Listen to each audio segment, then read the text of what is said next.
This is an elite formula combination that nobody's talking about. So let's say we want to pull all the employee names from the list. We can type in equals, go to our data set, and we'll select all of our range. I'm going to go ahead and change this to A2 and A. Now by default, it only shows one result, but we're going to turn this into an array formula. And to add an array formula is super easy. You can either use hotkeys. If you're on a Mac, you can do Command Shift Return. On a PC, you can do Control Shift Enter, or simply type out array formula. And once you press enter, all the values will populate. Now the second part is we can do an Xlookup formula. So for example, I can do Xlookup, John Smith, put a comma, lookup range, which is the employees, the return range, and then we'll put a comma so that way if it's missing values, it'll be blank. And once I press enter, you'll see it automatically flows through with that value.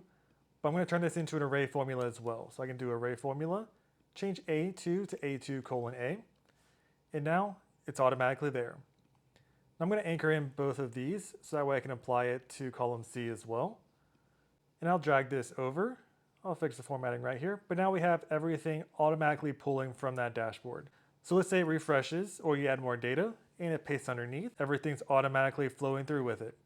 If you have some reordering that's happening, everything's automated so it'll flow through as well. So the combination of Xlookup and array formula, or really array formula with pretty much anything, is an elite combination. Like and comment for more.